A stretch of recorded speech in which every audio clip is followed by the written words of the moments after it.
Ya. Bien, buenos días con todos. El día de hoy vamos a estar comenzando con lo que vendría a ser farmacología en la enfermedad conocida como la diabetes. ¿Ok? Una semana más, estamos en la semana 9. Y bueno, me presento una vez más, yo soy José Alejandro Castro Tuesta. Y el día de hoy vamos a explorar este tema, generalmente. Bien, vamos a comenzar definiendo qué es la diabetes. ¿Por qué se conoce como la diabetes como una enfermedad o qué causa o todo eso? Bien, vamos a entender primero que la diabetes viene a ser considerada una enfermedad metabólica que se caracteriza principalmente por tener un alto elevado de glucosa en sangre, lo que se conoce como hiperglucemia. Ahora, ¿cuáles son las causas que de esta hiperglucemia? Principalmente son por desequilibrios dentro de nuestro propio cuerpo. Por eso se clasifican dos. Existen principalmente dos tipos de eh, diabetes. La tipo uno, en donde el cuerpo no produce insulina, el cual es una hormona encargada de este, eh, usar, usar la glucosa.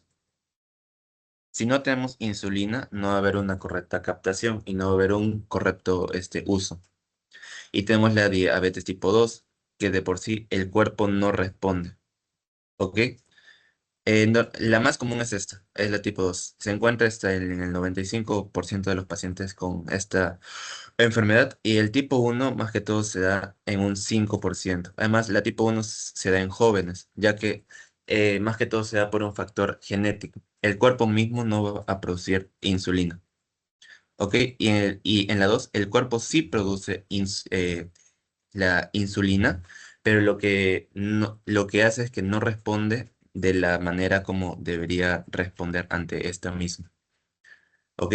Así que tipo uno vamos a hablar en jóvenes porque se detecta a temprana edad y tipo 2 estar más relacionado con estilos de vida, más que todo son casos que se presentan en adultos. ¿Ok? Ya, vamos a hablar un poco de la insulina. ¿Qué es la insulina? Ok, vamos a ver este término. ¿Qué es la insulina? ¿A qué se le conoce como la insulina? Ok, la insulina, para entender más que todo, es una hormona que se encarga principalmente de, a ver, ¿cómo lo decimos? De usar la glucosa que se encuentra en el plasma, ¿ok? Entonces, si no hay adecuado nivel de insulina, nuestro cuerpo este, no puede usar la glucosa presente en el plasma y por lo tanto se acumula. Esta acumulación es lo que ya dije, se va a conocer como la hiperglucemia. Ahora vamos a ver cómo es que se forma, desde dónde se forma la insulina o cómo es vista. Ya, la insulina tiene un precursor que se le conoce como la proinsulina. La proinsulina es una molécula formada por una cadena A, cadena B y un péptido C. Esta molécula va a llegar al páncreas, ¿ya? A ver, voy a dejar el páncreas. Ya, digamos, ese es el páncreas, ¿ok? La proinsulina llega al páncreas y lo que hace es, va a separar el péptido C de la cadena A y B.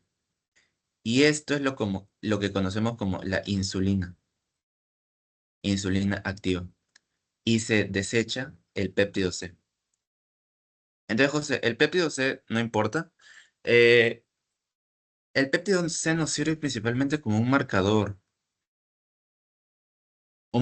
que me habla que el páncreas está chambeando. chambeando. Si no hay este marcador, significa que el páncreas no separa cadena A, cadena B y péptido C, por lo tanto no hay una insulina activa. Ahora, del páncreas lo que se va a liberar, ya dije, es primero la insulina, que se encarga de la captación de glucosa, capta la glucosa del plasma y la usa en tres principales tejidos. Estos tres principales tejidos quiero que se acuerden siempre. Hígado, músculo y tejido adiposo. ¿Ok? Esos son los tres principales tejidos. Ahora, la insulina no se secreta sola. Lo que se va a secretar junto con ella es la amilina. ¿Qué es la amilina? La amilina vendría a ser una hormona que me va a dar la sensación de saciedad. O sea, la amilina, su fundamento está ligado a que me aumenta la saciedad, aumentando los niveles de la hormona de la saciedad, que vendría a ser la leptina. ¿Ok? Esto es principalmente cómo se segrega la insulina.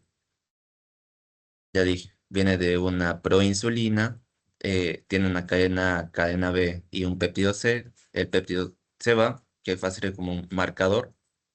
Se queda la cadena B y que nos quedamos con la insulina activa. Y la insulina activa ya va a ser la encargada de captar glucosa principalmente en tres órganos: hígado, músculo y tejido adiposo, y se segrega junto a otra hormona que es la amilina, que me va a aumentar los niveles de saciedad. Vamos a hablar un poco de la fisiopatología, de lo que esto vendría a ser diabetes tipo 2, que es la más común y la que más van a ver en pacientes, porque esa se asocia con lo que es la obesidad. Pero ya vamos a ir hablando de eso. Vamos a comenzar acá. Ya, justo, perfecto.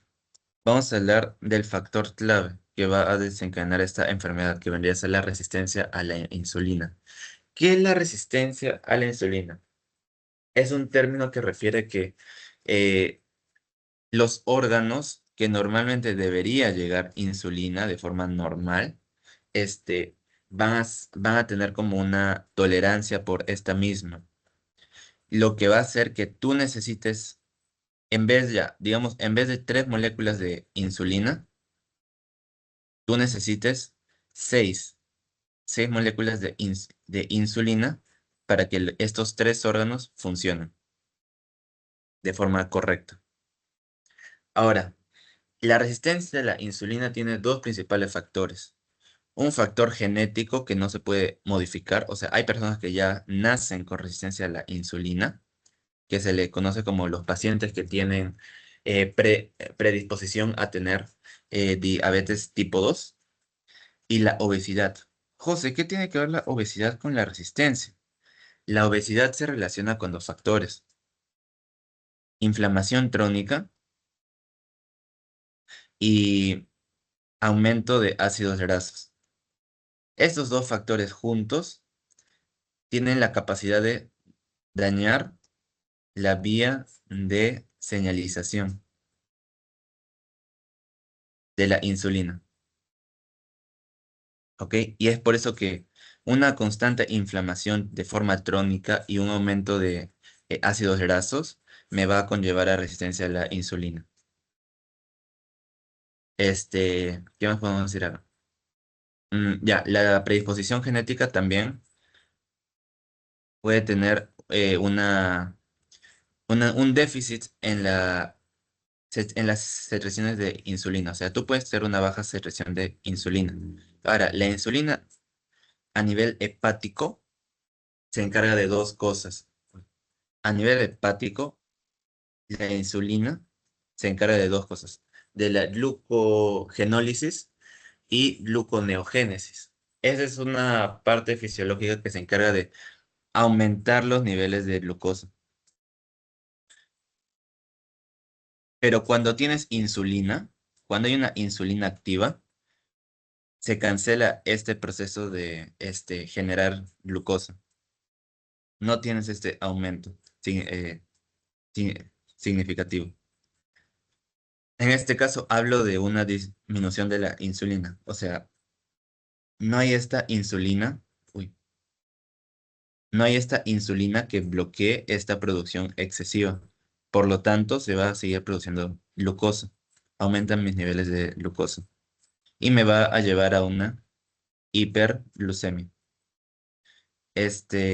Y por acá también. La resistencia a la insulina hace que la glucosa no se capte. Hay una menor captación. Por lo tanto, hay más insulina en el plasma. Y de la misma forma, eso se conoce como hiperglucemia. O sea, tenemos dos mecanismos de tener hiperglucemia. Una mala captación y un aumento de la formación hepática, porque no hay insulina. O el cuerpo no reacciona de forma correcta a esta. Ahora, ¿cómo el cuerpo reacciona a esta hiperglucemia? El primer mecanismo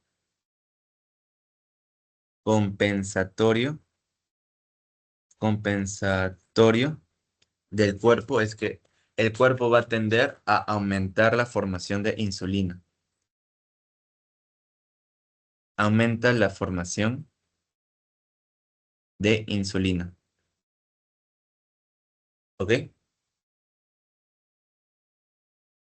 Este aumento de la insulina, este es un hallazgo clínico porque se va a ver como un signo que ustedes van a ver que se conoce, que se va a traducir como acantosis. Acantosis, acantosis creo que se llama, que es el principal signo clínico. No sé si han visto la acantosis. Antonella, ¿estás? Perdona. Sí, José.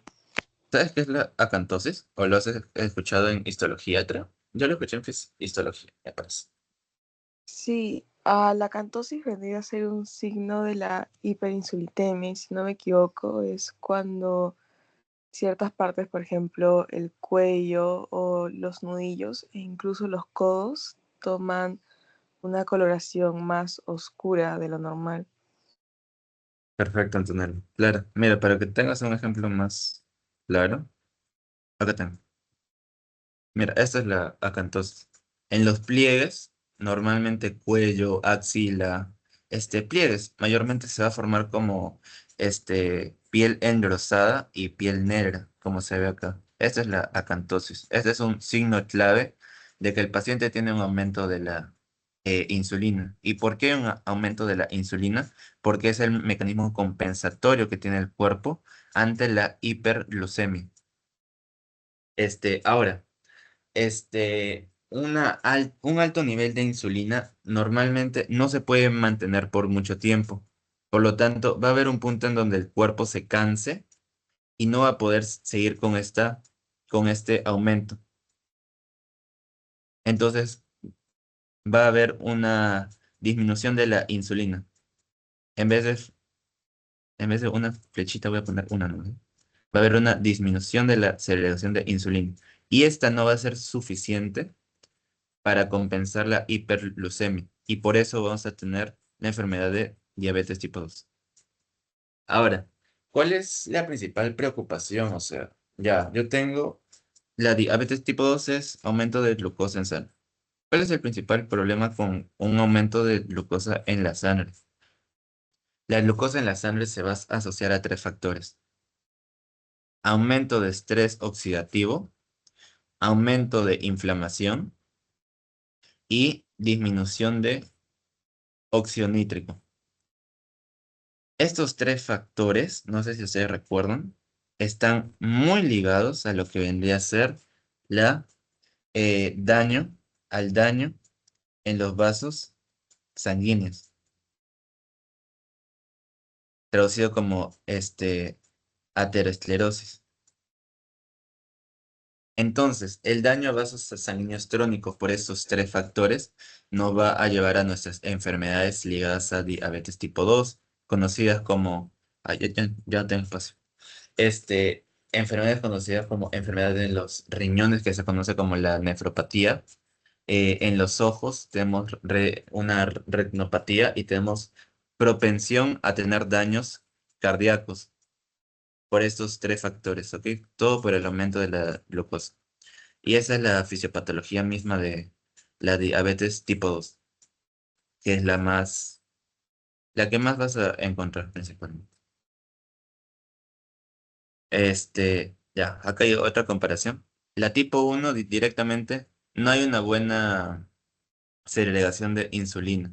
Y esto se da más que todo en niños, o sea, se va a detectar más que todo en niños. Y en la tipo 2, insulina hay, pero lo que no hay es una buena captación. No hay como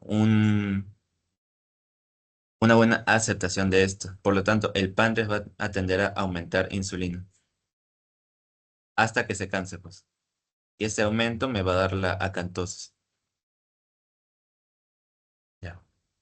Ah, vamos a ver ahora la fisiología de la secreción de insulina. ¿Cómo es que se segrega insulina desde el páncreas? ¿Ok? Esa es la famosa célula beta. ¿De dónde? Del páncreas. Específicamente de los islotes de Langerhans. De Langerhans. La célula beta es la que se encarga de la liberación de insulina. ¿Cómo? Ese es el mecanismo.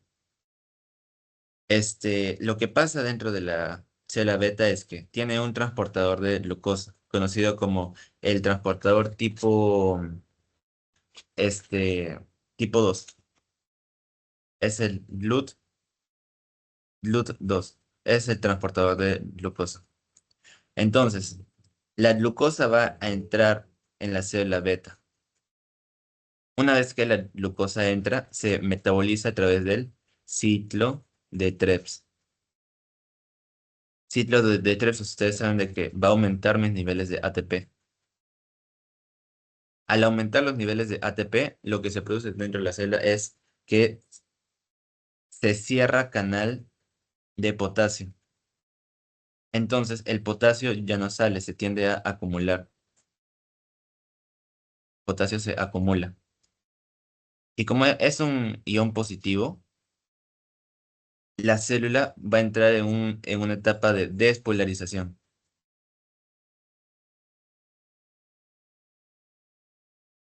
Despolarización. Esta despolarización va a hacer que el canal de calcio se active. Se abre el canal de calcio. Y lo que va a hacer es que entra calcio. Una vez que entra calcio, el calcio va a activar las proteínas que facilitan la exocitosis de los gránulos de insulina.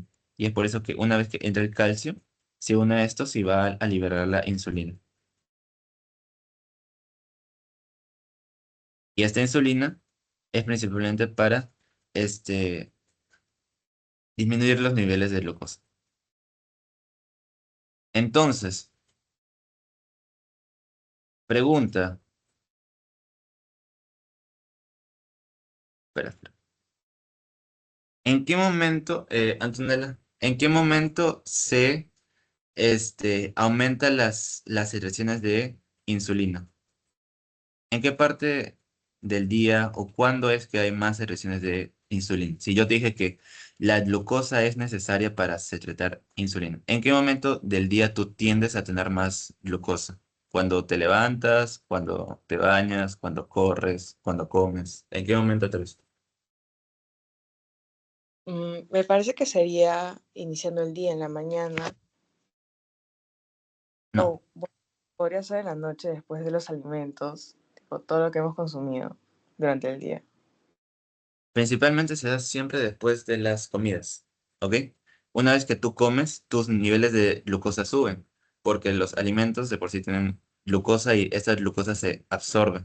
Una vez absorbida, es que se va a aumentar estos niveles de glucosa. Y estos son los que van a activar las células betas. Y por lo tanto va a tirar, se dice que después de comer hay un aumento de niveles de insulina. Y todo esto se responde porque la célula beta depende de la misma glucosa para activarse. ¿Ok? Ya. Ahora vamos, en la clase de hoy nos vamos a centrar en la parte farmacológica. A ver, yo les he hablado mucho de la insulina y todo eso, pero a ver, la farmacología de la diabetes no se centra únicamente en la formación de insulina. En la farmacología nos vamos a centrar típicamente en fármacos o medicamentos que van a ayudar a controlar niveles de glucosa. Ya puede ser aumentando los niveles de insulina, puede ser disminuyendo el apetito, puede ser disminuyendo la absorción de glucosa, etc. Pero la parte farmacológica quiere lograr que tú controles niveles de glucosa, principalmente. Ya. Ya vimos la fisiopatología, la fisiología, ya vimos todo eso. Ahora sí vamos a comenzar con los mismos fármacos que vamos a usar contra la diabetes. ¿Ok? Vamos a comenzar con un amigo que ya conocemos, con el más conocido de todos, la insulina. Para ser más preciso, una insulina exógena. Claro. Ya les he dicho, la insulina vendría a ser es considerada una hormona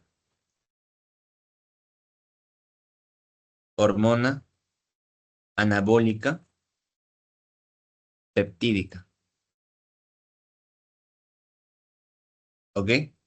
Que es la encargada de captar glucosa en diferentes tejidos.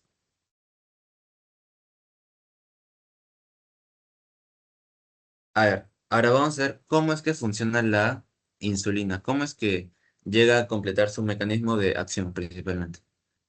Ay, no puse imagen allá. Bueno, lo voy a explicar. Ah, ya, lo voy a explicar. La insulina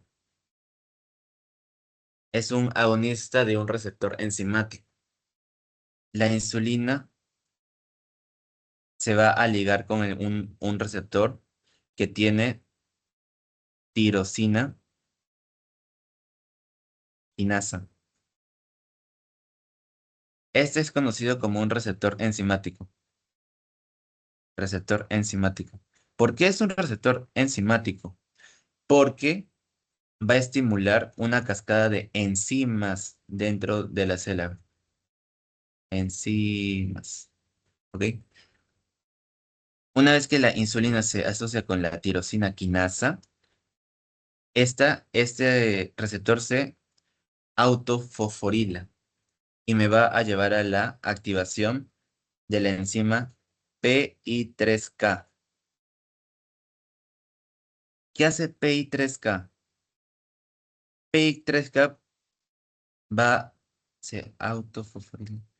PI3K fosforila, y activa lo que vendría a ser PIP2 y PIP3. Esas son dos enzimas también. Ahora, estas dos enzimas lo que van a hacer van a activar una tercera enzima, que vendría a ser proteína quinasa B. Y esta enzima proteína quinasa B va a ser la responsable de translocar el transportador GLUT4 de forma bueno, desde el interior de la célula hacia la membrana. O sea, es como que proteína quinasa B, digamos que compra una puerta,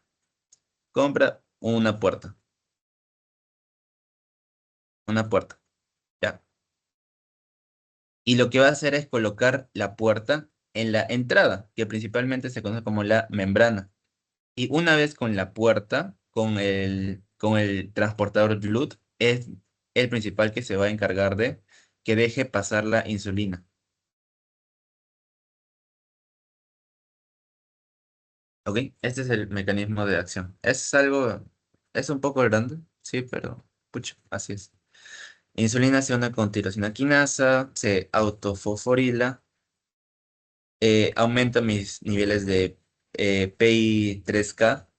Esta enzima va a fosforilar PIP2, PIP3, activa proteína quinasa B, y la proteína quinasa B es la que se dice que compra una puerta y la coloca a nivel de la membrana. Y esta puerta va a ser conocida como el LUT 4. Y ya con una puerta en tu casa vas a permitir el paso de tus invitados, que en este caso va a ser eh, pasar la insulina, no, pasar la glucosa. La glucosa. Es el mecanismo de acción de la insulina. Ahora, vamos a ver un poco de la cinética. Es importante un poco. Han preguntado cinética, así que quiero que se laven esto. Absorción. La insulina principalmente se da en parches. En la primera clase creo que dije, es de las únicas que se da vía subcutánea. Se da en parches, se da mediante parches de insulina de forma subcutánea. Y su absorción depende del sitio de inyección. José, ¿cómo el sitio de inyección? La insulina va a tender a absorberse más rápido en una zona que haya mayor flujo sanguíneo. En este caso, si tú colocas vía subcutánea en el abdomen hay más vasos, hay más flujo sanguíneo a comparación que en el glúteo. O sea, si tú das en el abdomen, se tiende a decir que la absorción es más rápida comparado que en el glúteo, más lenta. Entonces, José, o sea, si yo quiero que llegue de forma rápida a lo que vendría a ser la sangre, ¿por qué no lo coloco directamente? Sí se puede colocar directamente vía endovenosa, pero este método endovenoso se usa principalmente de forma trítica. ¿Por qué de forma trítica? Porque la insulina este, tiende a dar efectos adversos como hipoglucemia, ¿ok? Es irónico, ¿no? O sea, usas un fármaco para calmar la hiperglucemia y te puede dar hipoglucemia por una rápida acción. Así que solamente usamos forma endovenosa, o sea, una vía directa parenteral, cuando es una situación crítica, ¿ok? Pero así que principalmente lo que más se usa es una vía subcutánea. Ya, la distribución ya dije, donde principalmente quiero que llegue insulina es en tejidos diana, hígado, músculo y tejido adiposo. Esos son los más importantes. No está unido a proteínas plasmáticas. El metabolismo principalmente es el hígado y la eliminación principalmente es renal. Ya, esa es la parte que quiero hacer. Ya. Ahora vamos a hacer esta parte, ¿ok? Hay tipos de insulina, ¿ok? Como pueden ver. Ultra rápido, rápido, intermedia y prolongado. Ahora, ¿cuál es la diferencia de cada uno? ¿Cuál es la diferencia de cada insulina? Cada insulina tiene, este, digamos, sus propios beneficios. Yo los separé en dos. A la ultra rápida y a la rápida los vamos a conocer como una insulina prandial. Una insulina que tiene que darse antes o después de las comidas. ¿ok? Porque al actuar de forma rápida, principalmente, tiene que haber aumento de glucosa para que ésta pueda sostenerse. O sea, hablamos de un margen no sostenido que actúa de forma rápida. Y vamos a tener un tipo de insulina conocida como la insulina basal, que esta va a ser una insulina que se administra en las mañanas y en las noches. ¿Por qué? Porque es un tipo de insulina que me va a buscar mantener niveles estables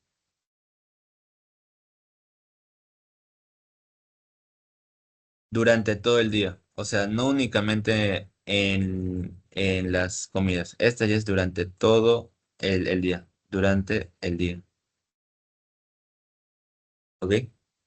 Ya. Acá es importante ver los tiempos. ¿Ok? Vamos a comenzar con la ultra rápida, que ya he dicho, es una insulina prandial. Tiempos ya. La ultra rápida hablamos de que su inicio de acción es de 10 a 30 minutos. Es el inicio de acción. El pico de acción. Sí.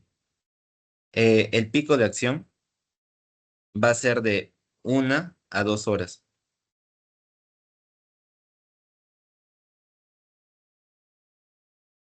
O sea, su mayor concentración va a ser acá, 1 a 2 horas. Y la duración de esta va a ser de 3 a 4 horas.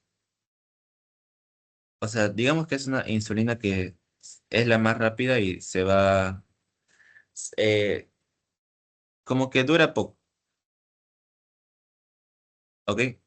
Ejemplos, Lisprot, Asprat y Glulicina. Ya dije, esas tres principalmente se usan antes o después de las comidas, por su inicio ultra rápido. Vamos a ir con las rápidas. El inicio de acción de las rápidas, vamos a hablar principalmente de este 1 a 2 horas.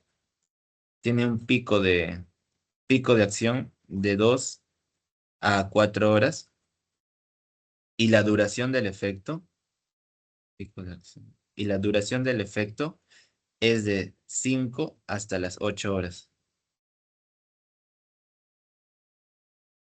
De la misma forma, estas se da principalmente antes o después de las comidas. La más común que vas a encontrar es la insulina cristalina. Esta es la que se va a encontrar principalmente en los hospitales. ¿Ya? Ya vimos la prandial, ahora vamos a ver la basal, la que se encarga de mantener los niveles estables durante todo el día, o sea, no únicamente en las comidas. Tenemos la insulina intermedia, de acción intermedia, que actúa su inicio de acción, el inicio de acción de la intermedia, principalmente habla de que actúa, este, acá cuánto fue, acá, 1, 2 horas. Ya, digamos que el inicio de acción es de 2 a 3 horas, no, 2 a 3 horas, 2 horas ya, digamos que el inicio de acción es 2 horas. Su pico de acción es de, este, 4 a 8 horas. Y la duración, 12 a 18. O sea, esta ya tiene una duración más larga. Así que esta, como ya he dicho, se va a usar principalmente para mantiene niveles de glucosa estables durante el día. La principal que tenemos es la NPH y ya. ¿Qué más puedo decir? Ah, ya. La NPH, ¿verdad? Esta NPH es un dato que quiero que se acuerden. Nunca se da vía endovenosa. Nunca. Nunca den vía endovenosa. Únicamente se da subcutáneo. Subcutáneo. Ahora vamos a leer por último la sección prolongada. De la misma forma, este tiene un inicio de acción de 2 horas. Tiene un pico de acción, Ah, ya, este no tiene pico de acción. no tiene pico de acción y su duración va 24 horas a más. En donde bueno, que no, pues, de Lutec, que es también un tipo de insulina prolongada, tiene el mayor tiempo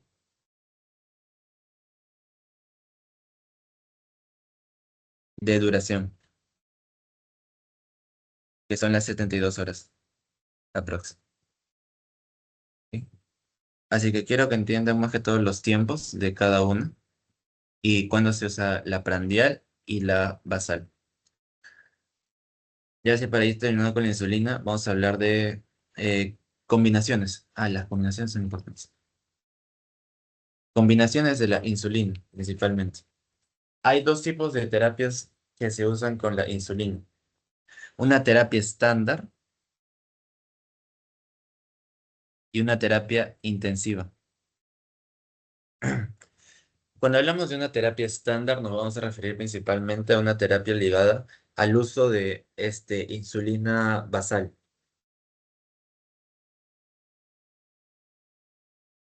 Insulina basal, 2 veces al día. O sea, mañana y noche. ¿Ok? Es el estándar. O sea, tiene un perfil más tranquilo. Principalmente está ligado a lo que vendría a ser el control diario de la insulina. A comparación de la intensa, que la intensa, hablamos tanto del uso de la insulina basal más la prandial. La prandial siempre se da antes de cualquier comida, que puede ser hasta 2 veces al día, y la basal de la misma forma, o sea, 2 veces al día. ¿Ok? Esas son las dos terapias que hay, la estándar y la intensiva. Ah, y ya para ir terminando, ya, efectos adversos de la insulina. Voy a poner efectos adversos de la insulina. Acantosis, ya dije uno, acantosis, que no es como un efecto adverso, sino como un signo. Signo cuando hay mucha insulina. Podemos hablar el aumento de peso. La insulina tiende a aumentar el peso. ¿Por qué? ¿Por qué la insulina me aumenta el peso? Porque la insulina es una hormona eh, anabólica. Al ser una hormona anabólica, lo que hace es construye y almacena. ¿Y dónde es que almacena? Tejido adiposo. Es por eso que la insulina también se asocia con aumento de peso. ¿Qué más vamos a hablar? Hipoglucemia. Principalmente en eh, insulina prandial. ¿Ok? Las de acción rápida. Mientras más rápido actúe una insulina, tiene más probabilidad de dar hipoglucemia. Hipoglucemia. ¿Ok? Ahora, ¿qué puede desencadenar la hipoglucemia? Lo más peligroso que podríamos tener ante una hipoglucemia pueden ser convulsiones. O sea, ¿por qué convulsiones? El cerebro al día necesita, este, ay, ¿cuánto necesita? Creo que es 100 gramos de glucosa al día. Si no llega a esta etapa o sea, a esta satisfacción para nutrirse, va a tener dificultades para trabajar de forma correcta, lo que se va a traducir en convulsiones. ¿Ok? Todo porque el cerebro no tiene la suficiente glucosa.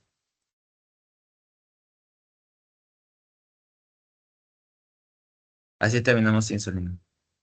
¿Todo bien, todo claro? Sí, sí, sí. Y ya, sí. Sí, José, tú. Gracias, Antonella. Ya. Y break. La amilina. ¿Qué es la amilina? Lo hablé al comienzo. La amilina va a ser la hormona que se segrega junto a la insulina. ¿Ok?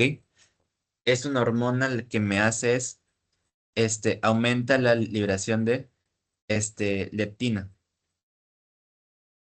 Por lo tanto, me aumenta la saciedad. Por eso, cuando hablamos de amilina, hablamos de principalmente un fármaco que va a aumentar mis niveles de saciedad. ¿Sí? El principal ejemplo que tenemos es la pramlitida. Es el principalmente que hay.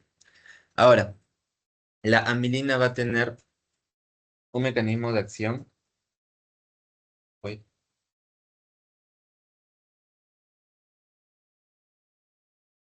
ya. La amilina va a tener mecanismo de acción en tres principales lugares. La amilina tiene acción en el cerebro, en la parte, en el glucagón, que es en el páncreas, y va a tener acción en la parte gástrica. ¿Ok? ¿Qué hace la amilina? Como ya dije, es una hormona que va a actuar en el cerebro, principalmente en el hipotálamo. Va a actuar en el núcleo ventromedial,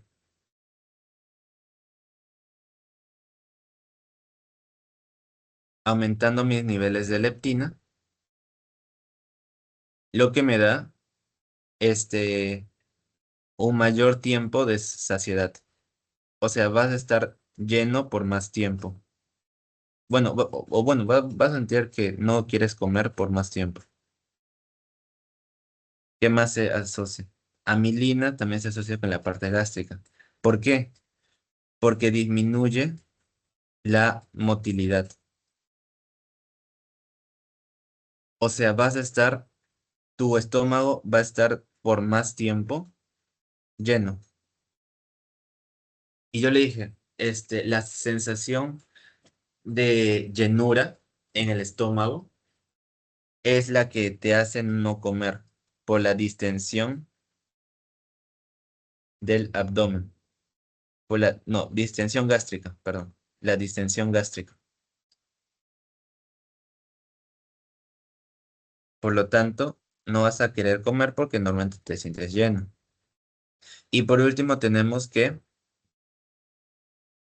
la milina tiene su efecto en el glucagón. ¿Qué es el glucagón? Digamos que es un antagonista de la insulina. Si la insulina guarda glucosa, el glucagón la saca glucosa. Entonces, si yo aumento los niveles de glucagón, voy a tener más glucosa en la sangre, cosa que no quiero. Por eso yo hablo de que va a inhibir la acción del glucagón. ¿Ok? Esos son en los tres niveles que quiero que entiendan que actúa la amilina. ¿Qué más puedo decir? Claro, principalmente regula el apetito. ¿Ok? Ya. Ya para ir cerrando voy a hablar del efecto adverso de la amilina. La amilina se va a asociar mucho con lo que vendría a ser la anorexia. José, ¿cómo así? O sea, ¿cómo que me da anorexia si tomo un fármaco? Esto pasa principalmente por dos factores. La amilina, como ya dije, aumenta la saciedad. O sea, no te da deseos de comer y más encima te hace sentir lleno porque me disminuye la motilidad. Estos dos factores van a hacer que el paciente no coma y por lo tanto puede producirse o traducirse en una anorexia. Y más encima, la pramlitina como principal efecto adverso también tiende a dar náuseas. O sea, son es el combo perfecto para que no comas. O sea, estás lleno, no tienes hambre y encima encima tienes náuseas. Esto se va a traducir que el paciente no va a comer y por lo tanto puede desarrollar en gran medida anorexia. Ya.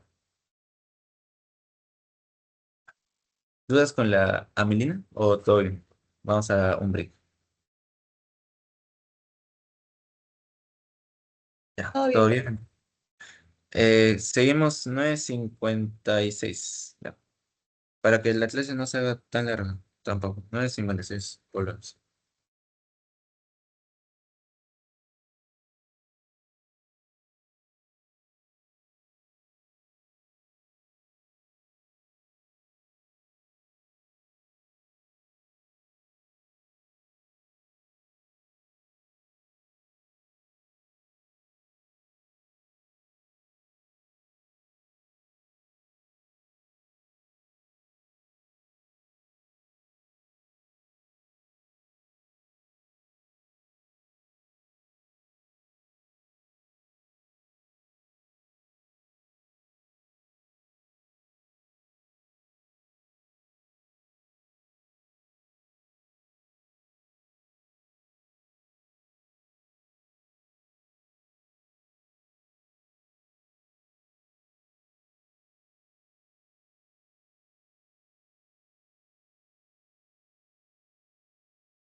Ya, volvemos para terminar y irnos. Volvemos. Ya, vamos a seguir con tipos de fármacos. Ahorita vamos a hablar de los análogos de intretina, ¿ok? Ahora, ¿qué es la intretina? La intretina es una hormona gastrointestinal que se libera exactamente después de comer, a partir del intestino, intestino delgado, en lo que vendría a ser ilion y yeyuno. El día de hoy vamos a ver principalmente la intretina GLP-1, o sea, un análogo de esta, para ver dónde funciona. Tenemos dos tipos de intretinas, la GIP y la GLP-1. Vamos a hablar el día de hoy de la GLP-1, ¿ok? Al ser considerada hormona, de la misma forma va a tener su acción en, en diversas partes. Pero esta intretina va a depender, o sea, el aumento de esta de forma fisiológica depende de que hayas comido y que pase por intestino delgado, ¿ok? Ahora, quiero que se acuerden principalmente de, ya, uno, dos, tres y cuatro. Hay cinco. La intretina principalmente se conoce porque va a actuar a nivel de los receptores de intretina GLP-1, ¿ok? Su receptor se llama así. Y este receptor se va a encontrar en varios niveles. Vamos a comenzar acá, en el cerebro. Ya les había dicho, si te hablo de que disminuye la ingesta de insulina a nivel del cerebro, es porque principalmente está asociado al hipotálamo en el núcleo ventromedial y me va a aumentar los niveles de leptina, que es la hormona de la saciedad. Es por eso que no voy a tender a ingerir alimentos porque vas a estar lleno o saciado, digamos. Siguiente mecanismo. GLP-1 aumenta mis niveles de insulina en el páncreas. En el páncreas hay receptores de GLP-1. Estos receptores lo que van a hacer es estimular la secreción de insulina y disminuir la secreción de glucagón. Ya he dicho, insulina es la que almacena glucosa y glucagón es la que saca glucosa. Tú vas a inhibir esta y te vas a quedar con esta de acá. ¿Qué más hace? Prolifera las células B en los islotes de Langerhans. Langerhans. ¿Qué más tenemos? Ya. Disminuye el vaciamiento gástrico. Esto también está ligado con la idea de que aumenta la duración que tú te sientes lleno. ¿Ok? O sea, te va a hacer comer menos porque estás lleno normalmente. Eh, comer. Menos comida. Menos comes.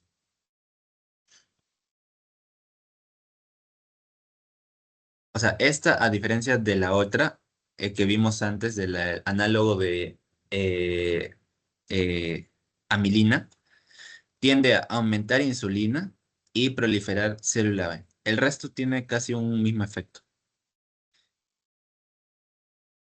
Ahora, las intretinas, ¿cómo las diferenciamos? Principalmente terminan en glutida. Glutida. Acá hay un caso raro, pero bueno, principalmente terminan así. Ahora, cada una de estas tiene un uso específico. Vas a comenzar con liraglutida. Liraglutida es un fármaco que se usa únicamente una vez al día, de forma subcutánea. ¿Ok? Esa es la terapia principal de la liraglutida y esta es la más conocida. Es una vez al día. Semaglutida y dulaglutida se caracterizan principalmente porque se dan una vez por semana. Este, Semaglutida se puede dar por vía oral y subcutánea. Dula únicamente es subcutánea, pero quiero que te acuerdes que se da una vez por semana. Eso es una vez al día. Y la exenatida se da 2 veces al día, cada 12 horas, vía subcutánea también. O sea, de todo esto, datos curiosos, una vez al día, a la semana, 2 veces al día, y la semaglutida se puede dar oral. Oral.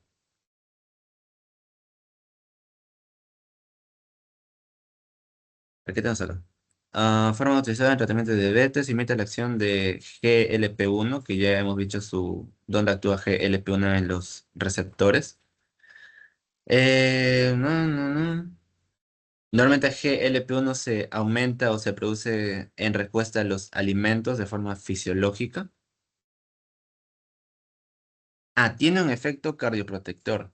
¿Por qué hablamos de un efecto cardioprotector?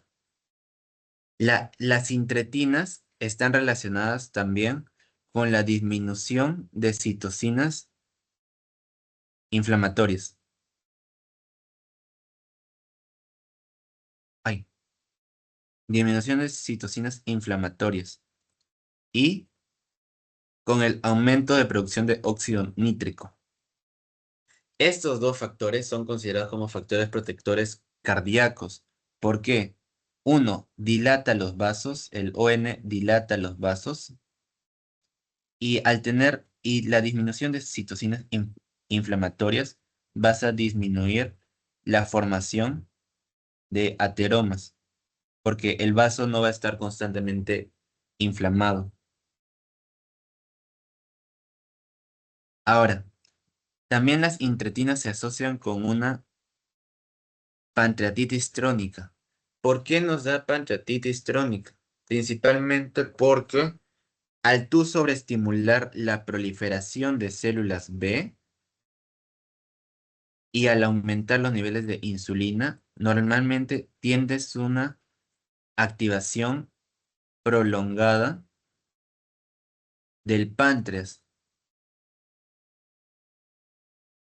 ¿ok? Lo que me puede llevar a una sobrecarga funcional.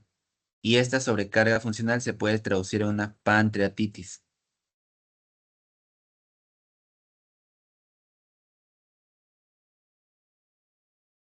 Hasta ahí sería todo con las incretinas, con la GLP-1, que es más o menos fácil.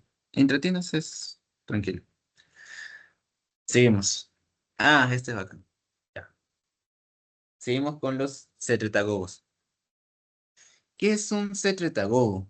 Para entender primeramente. O sea, van a ser medicamentos que van a proliferar o van a aumentar los niveles de insulina. Estos aumentan niveles de insulina específicamente, no tienen otra acción.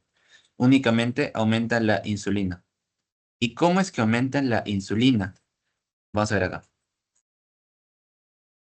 Ustedes saben de que la glucosa entra, metabolismo, ciclotreps, aumenta ATP, cierra canal de potasio, aumenta potasio, esto se despolariza, entra calcio y libera insulina.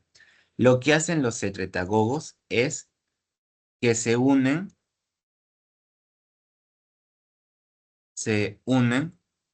de forma reversible al canal de potasio, ¿ok? Va a tener una va a ser como un antagonista. Se va a unir a esta parte de acá para que no se libere potasio de forma más prolongada. Tú al cerrar canal de potasio, directamente haces el mismo mecanismo fisiológico que tiene el cuerpo, pero es más que todo como una ayuda, ya que tú ya no necesitas glucosa para que se cierre esto. Tú no necesitas que el ATP suba ni todo eso, o sea, tú directamente vas a bloquear este canal. ¿Ok? Bloqueas este canal, aumenta potasio, se despolariza la célula B, beta, perdón. Se despolariza, entra calcio y libera insulina. ¿Ok? Así es como van a funcionar. Ahora, hay dos tipos de secretagogos. Las sulfonilureas, número uno, y melitinidas, o también conocidas por como linidas. Más fácil es las linidas. ¿Cuál es la diferencia entre ambas? Porque ambas actúan en bloqueando canal de potasio. Pero ¿cuál es la principal diferencia de ambas? Es que sulfonilureas tienen una acción más lenta y prolongada, o sea, más larga la duración, a comparación de la metil de las linidas, que tienen una acción rápida y corta. Ahora, ¿por qué tienen esta acción? Porque sulfonilurea se va a unir principalmente a la subunidad SUR1 en el dominio transmembrana, o sea, del canal, dentro del canal, a comparación de las linidas, que también se unen al dominio SUR1, pero la diferencia de estas es que no, su dominio de unión no va a ser transmembrana, o sea, no va a ser dentro de la membrana, sino va a ser un dominio superficial. Superficial. Al ser un dominio superficial, tiende a tener un efecto más rápido. Y al ser un efecto más rápido, también conlleva que sea más corto, porque no actúa dentro de la misma canal, sino que actúa ya en una parte más externa, a comparación de la sulfonilurea, que sí actúa dentro del canal y por eso se asocia a una acción más lenta y más larga. El sulfonilurea más representativa es esta acá, libentlamida. Es la más que te van a hablar. Y de las metilxantinas, mm, repa, repa linida. Ah, estas terminan en linida, ¿no? Y estas no terminan en nada.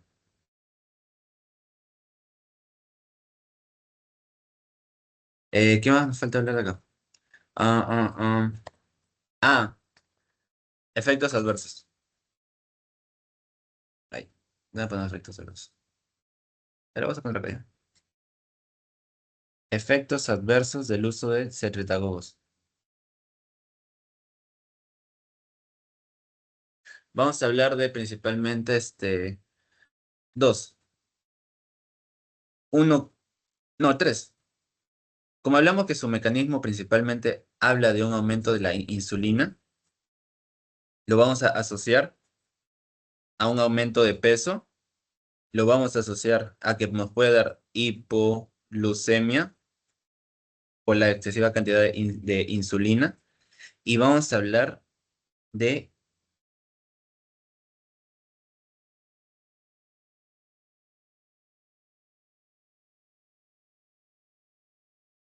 interacciones farmacológicas. Secretagogo se caracteriza porque tiene muchas interacciones, o sea, tiende a chocar con muchos fármacos. ¿Por qué, José? Porque los secretagogos principalmente tienen un metabolismo hepático y tienen un metabolismo renal. Por lo tanto, tienden a competir por el metabolismo. Y por lo tanto se nos habla, hay muchas pruebas de que tienden a tener muchas interacciones farmacológicas. Ya, estos son los tres principales efectos adversos. Estos dos ligados a la insulina y pucha, ligado con el mismo secretagogue.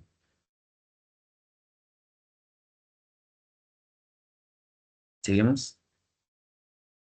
Ya, ahora sí. Tenemos a la metformina. ¿Qué es la metformina? Me preguntarán. Espera.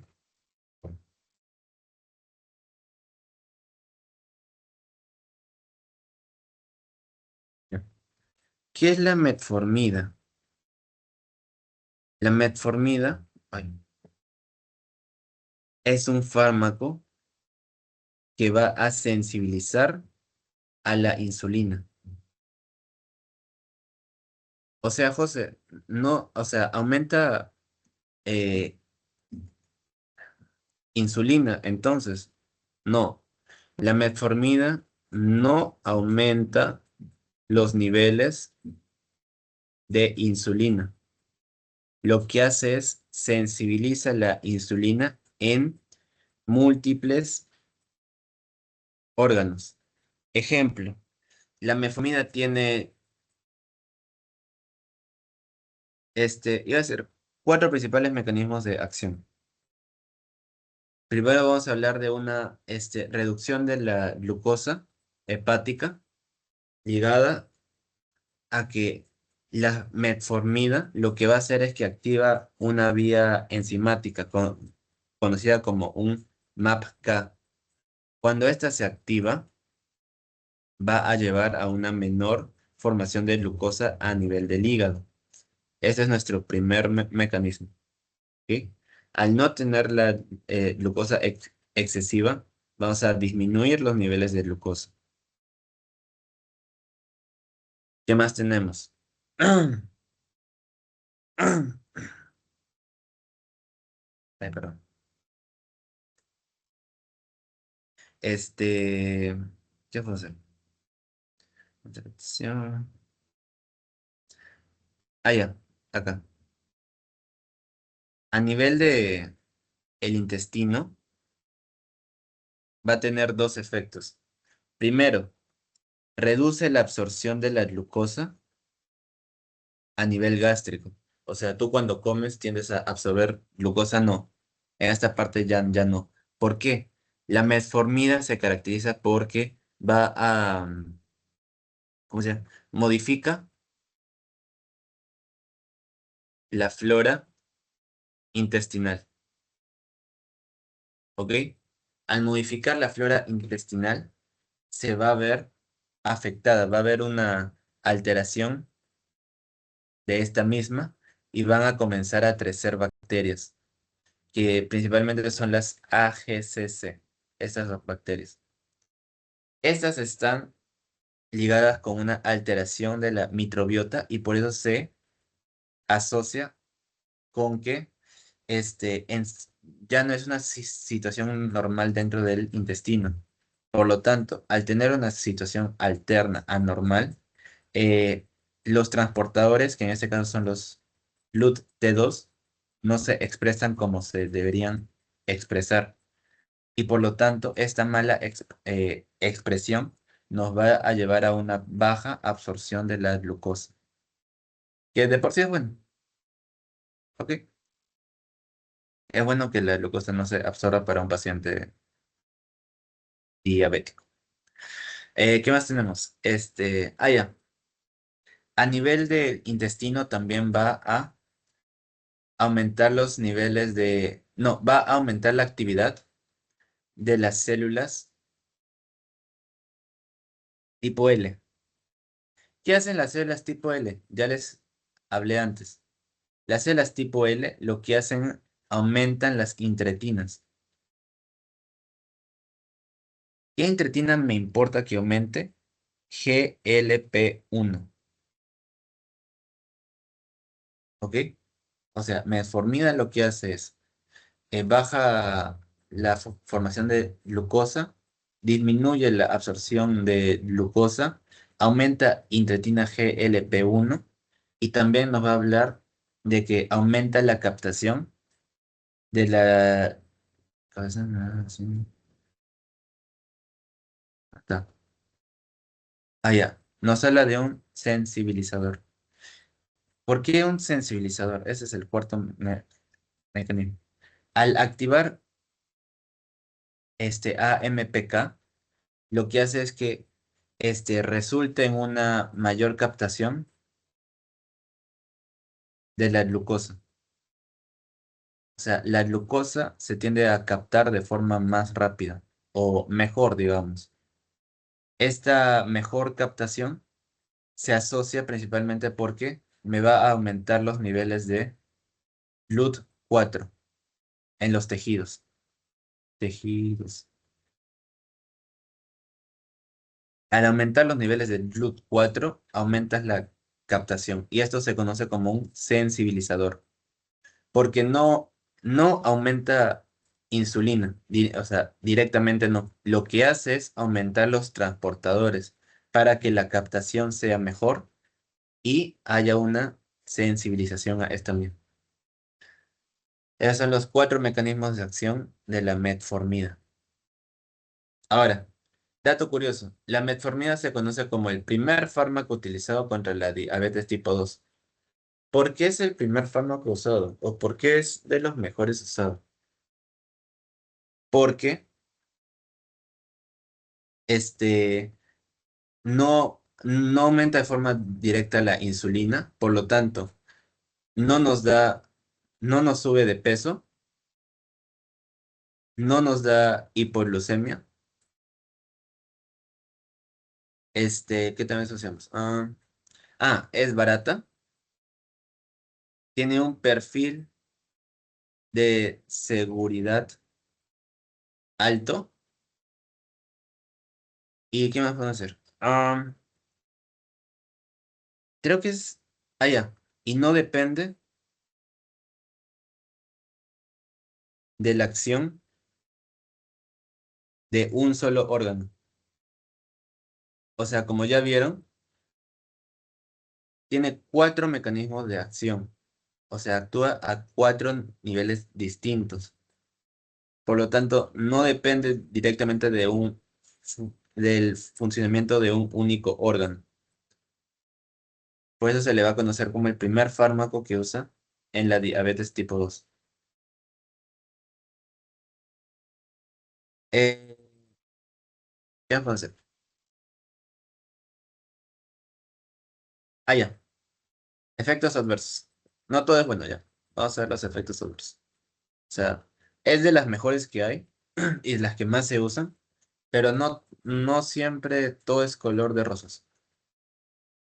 ¿Por qué? Porque se asocia principalmente a dos principales efectos adversos. Me causa alteración de la flora intestinal que se puede traducir en una disbiosis. Esta disbiosis no va a tener, se va a traducir en disminución de la absorción de vitamina B12. No, esta no, aún no. Esta disbiosis puede normalmente alterar lo que es la función gástrica. Entonces, alteras la función gástrica intestinal y te puede producir efectos adversos, principalmente efectos gastrointestinales. ¿Qué efectos gastrointestinales me puede producir? Nos puede producir principalmente náuseas, diarrea y cefaleas también, cefaleas. Ahora, ¿cómo evitamos estos problemas ligados a náuseas, diarreas, cefaleas? Normalmente la metformina se da con comidas. se da junto a las comidas y se da en dosis escalonadas. José, ¿cómo dosis escalonadas? Ay, escalonada, Comienzas de poquito a más, a más dosis, más dosis, más dosis. Pero inicias con una dosis baja para evitar estos efectos, náuseas, diarrea, cefaleas. Y también se nos habla que el uso crónico de la metformina me va a comenzar a dar una disminución de vitamina B12. ¿Qué enfermedad se asocia con una déficit de vitamina B12? Antonella, ¿estás?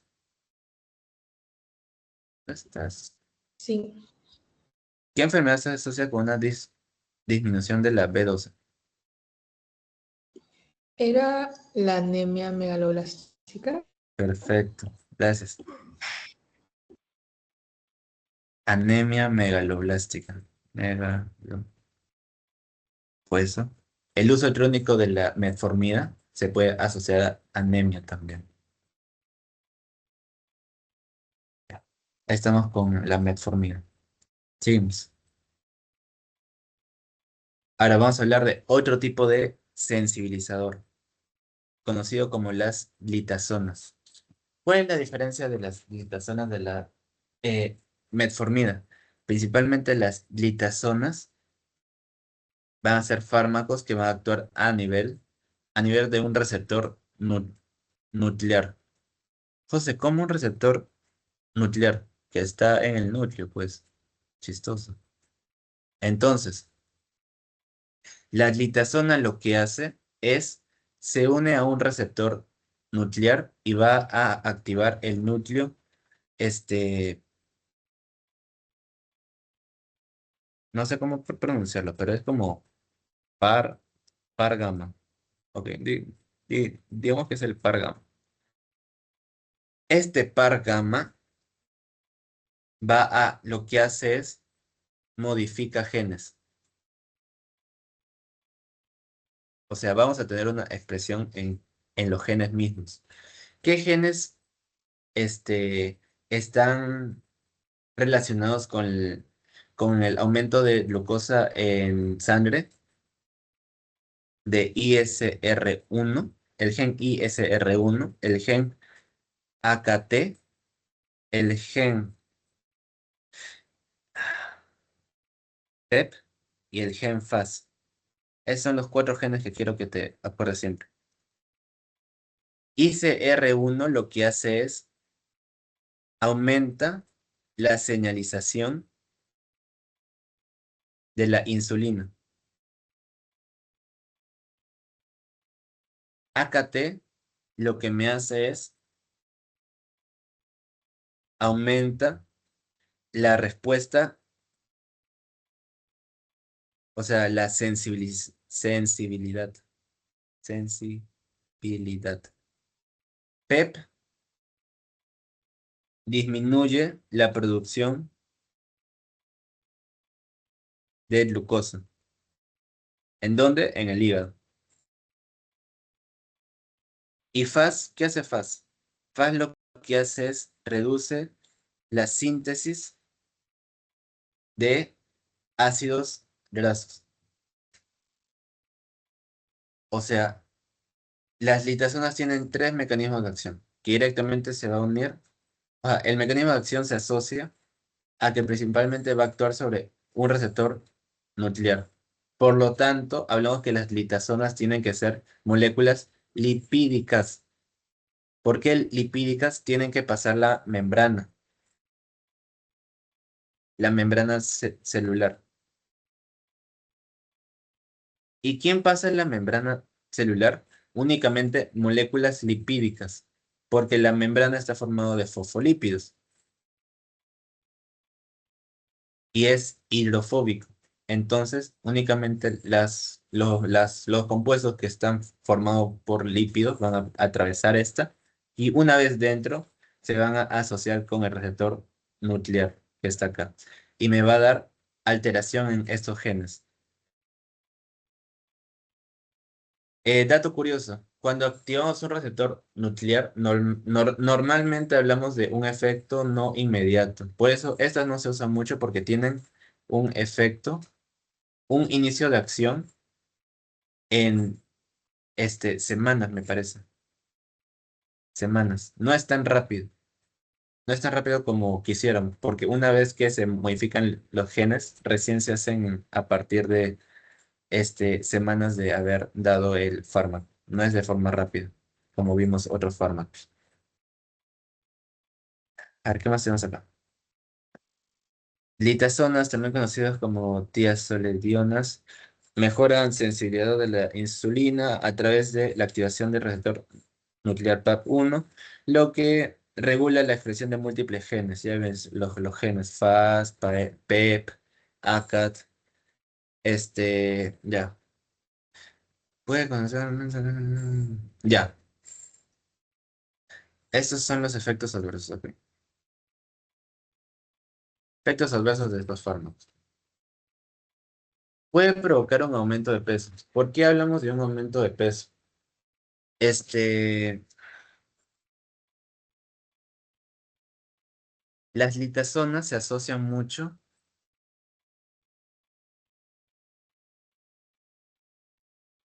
aumento de peso, se asocia mucho a la acumulación de líquidos. ¿Ok? Su principal efecto adverso es acumula líquidos. Al acumular líquidos, bueno, por lógica, tú sabes que tu cuerpo es 70% agua. Si tú acumulas más líquidos, directamente aumentas tu volumen eh, sanguíneo y por lo tanto vas a aumentar de peso. Se da principalmente por una retención de líquidos. Y esta retención de líquidos se puede traducir en una insuficiencia cardíaca. José, ¿por qué una insuficiencia cardíaca?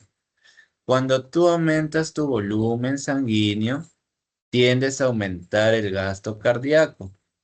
O sea, haces que el corazón trabaje más. Ahora, el corazón también se cansa, pues, o sea, no seas malo, no. No le pidas trabajar todo el día y más encima con un gasto cardíaco alto. Y el día que se canse este corazón, cuando ya está agotado, está cansado, agotado, se puede traducir que puede llegar a una insuficiencia cardíaca.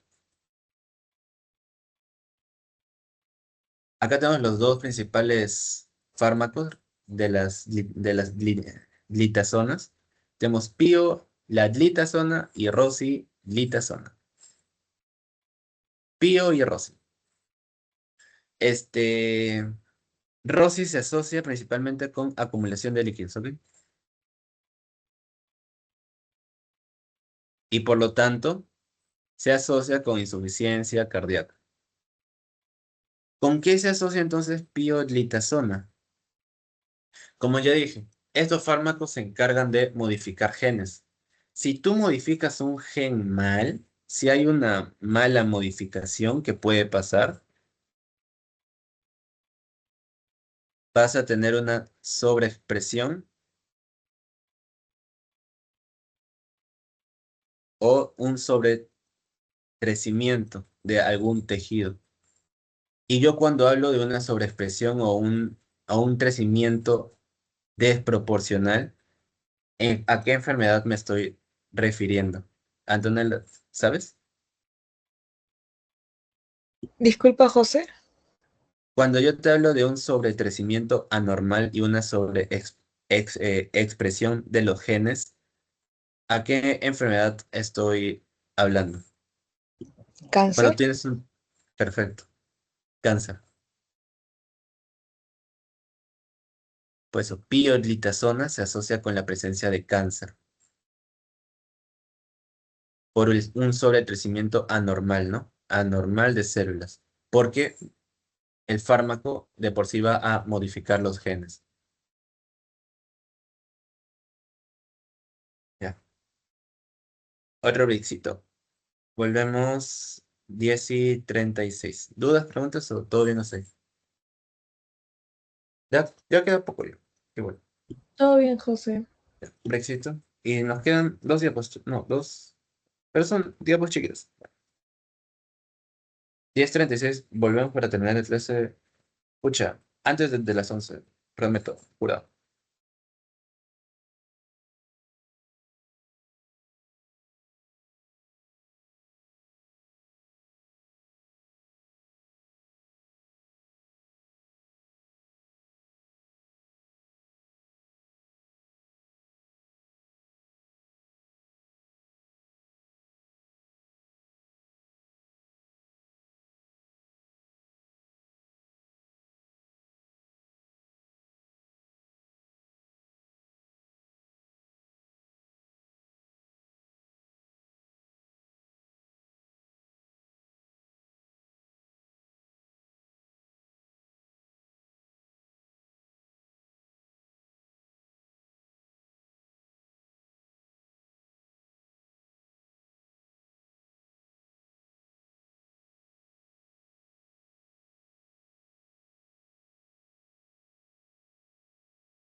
Ya, sigamos. 10:36.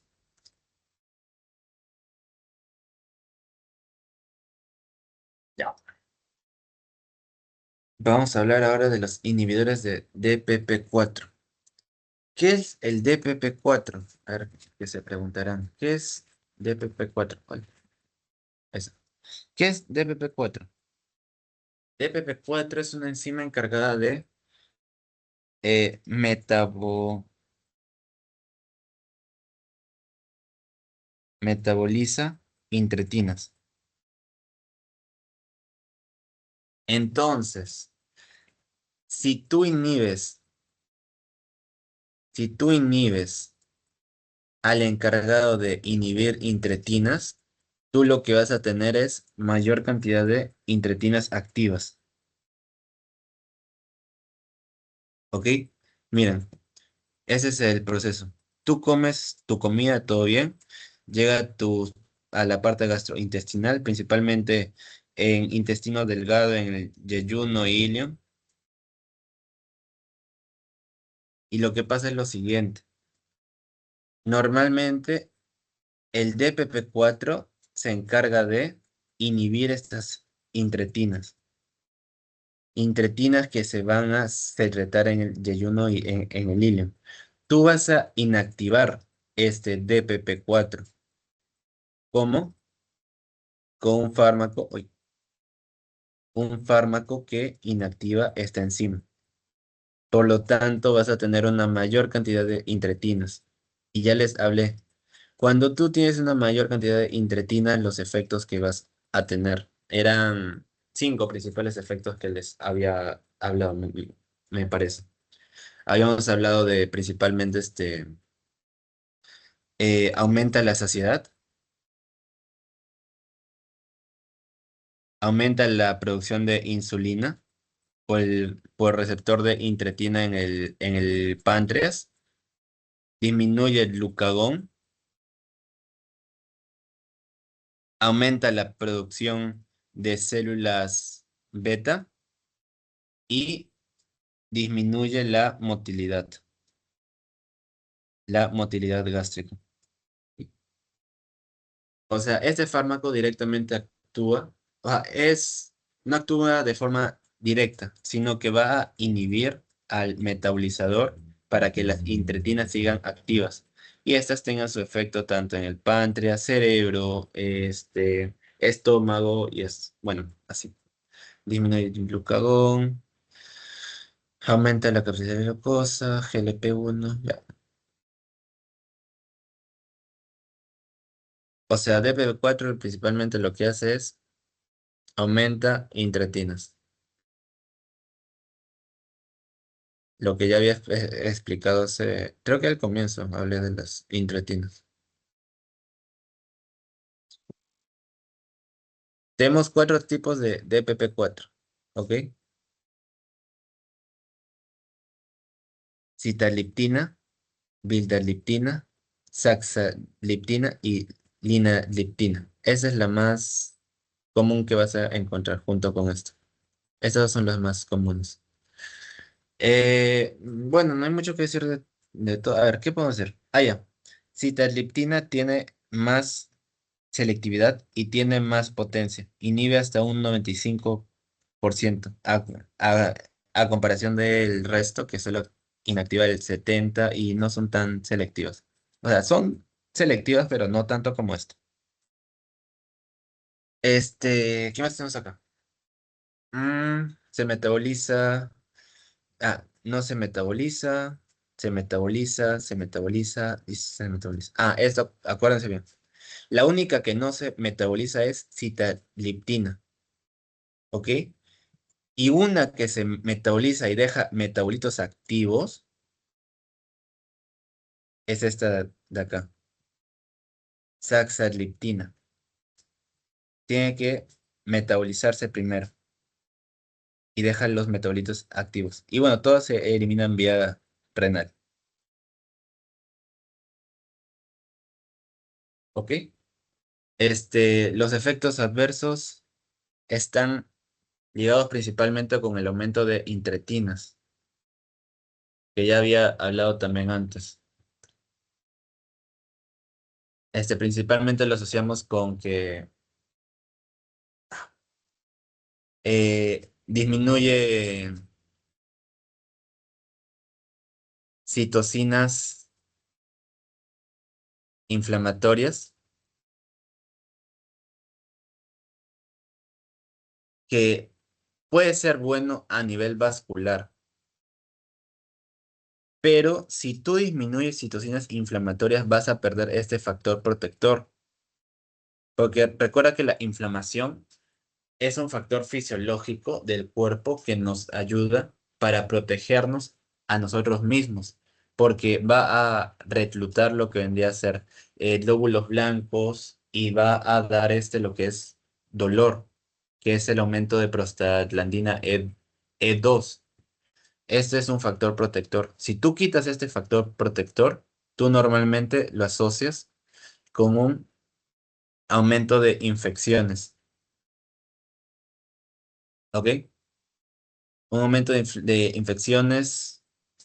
Sí, un aumento de infecciones principalmente. Ese es el efecto adverso. Otro efecto adverso que podemos encontrar por aumento de intretinas. Pancreatitis, pues. Pancreatitis. Porque ya dije, actúa a nivel del receptor beta en el receptor de GLP-1. Tú sobreestimulas este receptor, lo que haces sobreestimulas la acción de las células beta. Por lo tanto, vas a tener un sobrefuncionamiento, un aumento del funcionamiento normal. Y esto me puede llevar a un páncreas inflamado, una pancreatitis. ¿Ok? Si entendieron intretinas, el inhibidor es más fácil. Seguimos. Inhibidores de GLT2. Ok, esta es interesante. GLT2, vamos a hablar principalmente que es un inhibidor que se va a encontrar. Ya. Este GLT2, donde hablamos es principalmente en un transportador en el riñón. José, ¿y a mí qué me interesa que yo inhiba este transportador en el riñón? Mira acá. GLT2 en el riñón se encarga de reabsorber glucosa. Hablamos de una reabsorción de hasta el 95% de la glucosa total en la parte renal. Si tú inhibes este transportador, tú vas a inhibir la reabsorción del 95% de la glucosa que pasa por acá. Entonces, tú vas a tener una excreción masiva de glucosa por la orina, lo que nos va a dar nuestro efecto, que es disminución de niveles de glucosa, que es lo que queremos, ¿no? Disminuye los niveles de glucosa. Otro efecto que nos da, la glucosa tiende a jalar o tiende a combinarse con el sodio. Cuando la glucosa se reabsorbe, la glucosa se va a reabsorber junto al sodio. Si tú inhibes esta bomba, tú vas a tener tanto eliminación de sodio como de glucosa. Y yo lo había dicho en hipertensivos. Cuando tú eliminas este sodio, el sodio es el principal ion que jala agua, jala H2O. Por lo tanto, también nos va a dar un efecto diurético. Y este efecto diurético se va a traducir como un cardioprotector.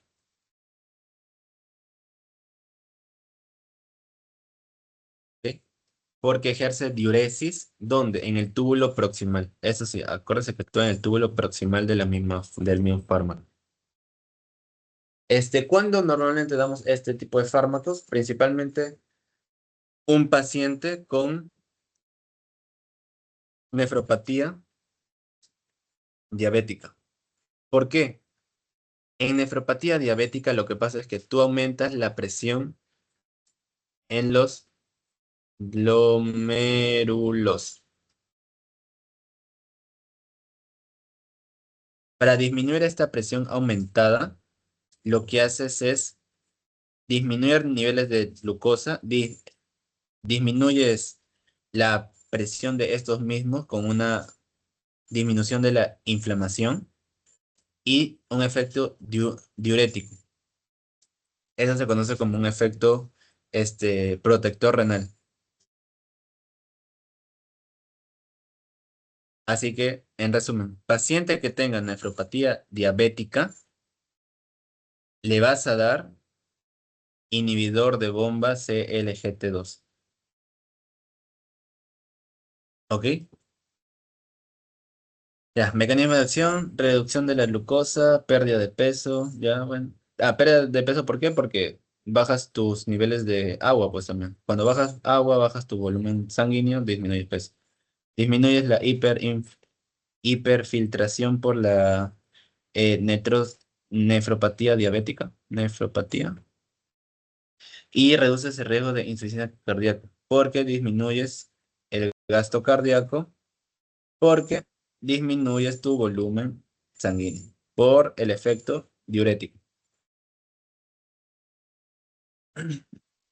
¿Cómo distingues a los inhibidores? Todos terminan en glifosida.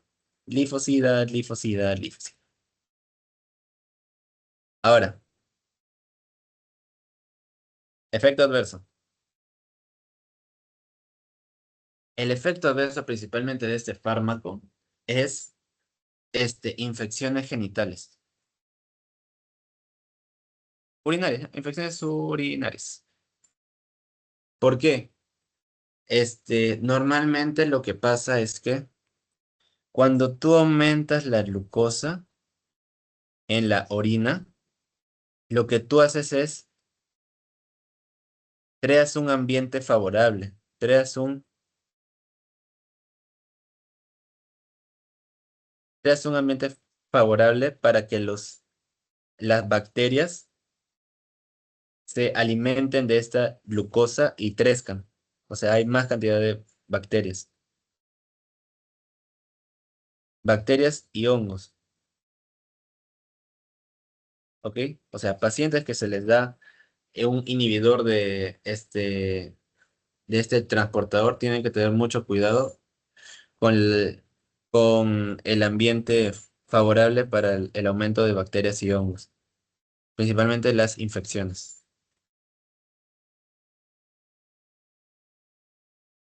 Ah, y bueno, como diurético podemos hablar que puede producir hipotensión por la disminución del volumen sanguíneo también y disminución del gasto cardíaco. Y por último, sí, es el último. Y por último, vamos a hablar de los inhibidores de alfa-glucosidasa. ¿Qué es alfa-glucosidasa? Alfa-glucosidasa viene a ser,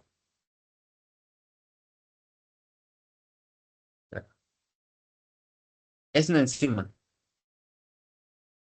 ¿ok? ¿Y dónde se encuentra esta enzima? Es una enzima que se va a encontrar en las células epiteliales del intestino, ¿ok? ¿De qué se encarga? Descompone ¿cómo se llama? Polisacáridos en este, eh, ¿cómo se llama? Polisacáridos en monosacáridos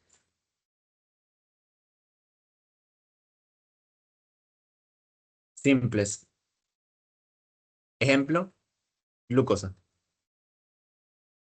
Porque los polisacáridos no se absorben, no se tienden a absorber, tienen que primero romperse en pequeñas cadenas para recién absorberse. ¿Quién se encarga de este rompimiento, de transformar estos grandes polisacáridos en azúcares pequeños? Principalmente esta enzima, la ay,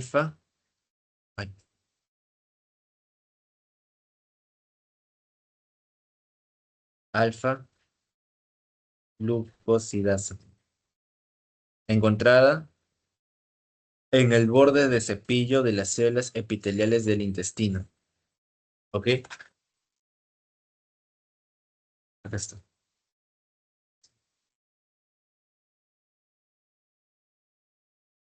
Ahora, si tú inhibes esta alfa glucosidasa, si tú inhibes esta alfa glucosidasa, no vas a tener una absorción de la glucosa, porque se van a quedar en polisacáridos. Y es lo que queremos, porque tú no quieres glucosa, tú lo que quieres es disminuir glucosa. ¿Ok? Los dos principales que tenemos es acarbosa y militol. Son los dos principales ejemplos que tenemos. Y acá se nos ya hablé, actúa inhibiendo alfa-glucosinasa, que es una enzima encargada de descomponer los carbohidratos complejos en azúcares simples. Ejemplo, en glucosa. En glucosa. Retrasa la digestión y absorción de los carbohidratos. Claro. Ya. Está asociado a efectos secundarios gastrointestinales. ¿Por qué gastrointestinales? Porque hablamos de que si tú dejas la glucosa por todo el tracto gastrointestinal, principalmente en el intestino grueso, vamos a hablar de una fermentación de la glucosa, ¿ok? ¿De qué glucosa? Los polisacáridos. Esta fermentación se va a traducir principalmente en flatulencias, diarrea y distensión abdominal. Esos son los tres ejemplos que quiero que se acuerden. Flatulencia, diarreas y distensión. Es lo que principalmente nos pasa si tú inhibes esta enzima. Ahora, otro efecto, no efecto adverso, sino otra limitación, es que este fármaco únicamente o depende de que tú hayas comido. ¿Por qué cuando yo haya comido, José? Porque mira, pues, o sea, actúa únicamente descomponiendo polisacáridos. Si tú no comes, no tienes estos polisacáridos para descomponer. Es por eso que se ve limitado. O sea, depende de tu comida. Únicamente depende si tú has comido o no has comido. Así hemos terminado la clase de diabéticos. Creo que demoré un poco, pero pucha, lo oí todo. Ahí está.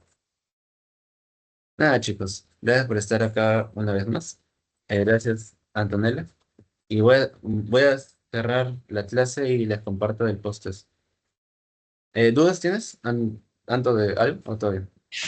No, José, todo bien. Ya, voy Gracias. a cerrar y te paso el post, ¿sí?